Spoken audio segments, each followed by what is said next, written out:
ここは僕の部屋。ここ数月間僕のワークセッション大体はこんな感じでした。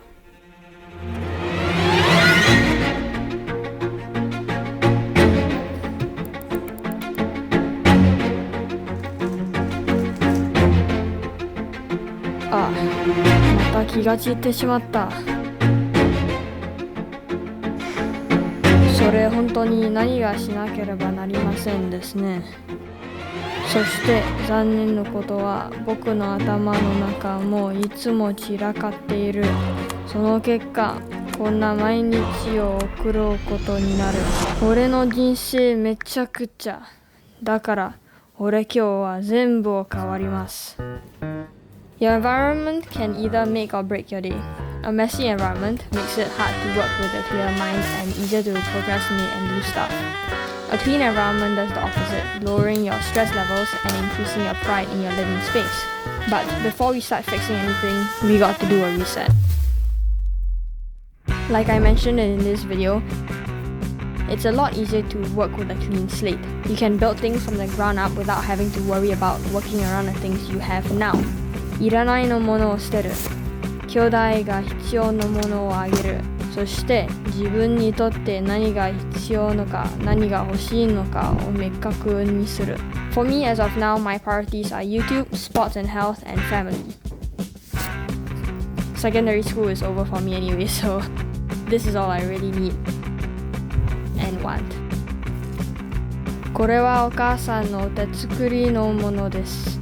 だからこれ絶対に捨てるはありえないです。And of course, Hey, I want your room packed up, okay? I already did. Oh, okay. Your mom can't tell you to clean out your room because you already did it.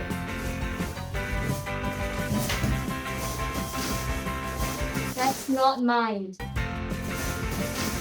Like I mentioned earlier, I mainly use my room for 3 things: YouTube work, studying, and resting. So my blueprint will revolve around rearranging my room to fit these needs and ensuring that I can be as productive as possible. このことを念頭において、僕は部屋をアレンジする最善の方法は、日本のインテリアデザインの7つの原則を取り入れることだと考えます。これらの原則はシンプリシティと善を目指している。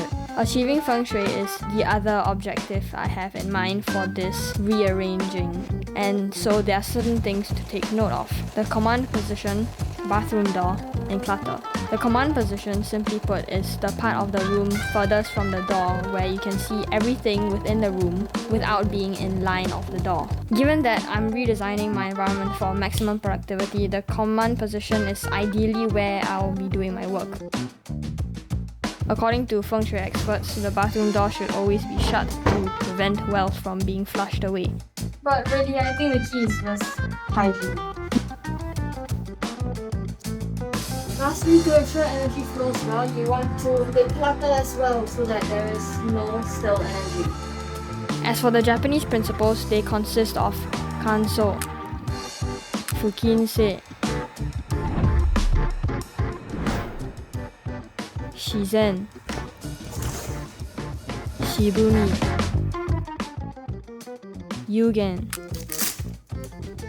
datsuzoku, and seijaku. Given that I share my room with my siblings, this is the little bit of space that I have to work with. So to include all of these principles along with the conditions required for feng shui into my design, I'll put my table here, keep my mattress over here, and keep everything that I actually need organized in this cupboard. I'll still have natural sunlight flowing through the window, and when I need a break from routines, I can just take a nap, grab my racket and play badminton, or sit at my window and enjoy the tranquility. To cut down on distractions, I think I'll have my phone and devices charged by the outlet in the cupboard too. And with that, blueprint wa kanpeki desu.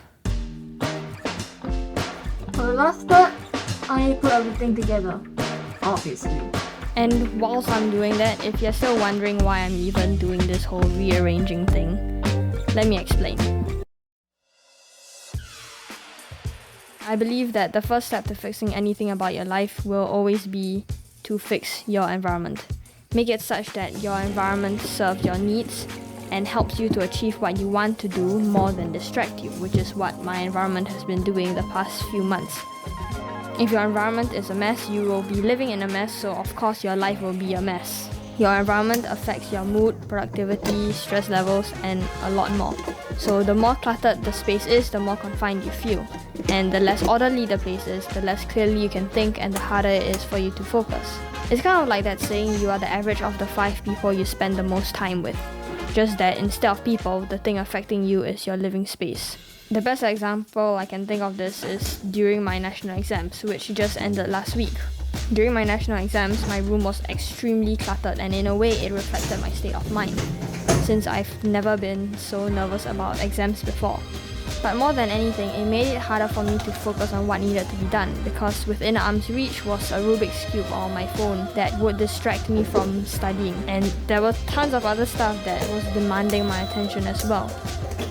Now that I'm finally decluttering and also have a new layout that makes it easier to focus and think clearly, I feel a lot more at ease and calm. And there's less on my mind, so I'm actually sorting out my feelings and thoughts more easily now. And the thing that's letting me do that is the lack of clutter. Damn, it's not long enough. The fact that things aren't just lying around my room means that there are lesser things that can catch my eye. And if I take notice of lesser things, naturally I think about those things less. And for those who don't quite know how my brain works, one single thought can lead to a spiral of 10 different thoughts that seem completely unrelated, but that completely distracts me within a matter of 10 to 20 seconds. Frankly, I should have packed up earlier, but yeah. So that's the main purpose of me rearranging and packing up my room, finally. But the bonus is that the new environment, or somewhat new environment, Make me more motivated to work because new things are always more fun to use. Right?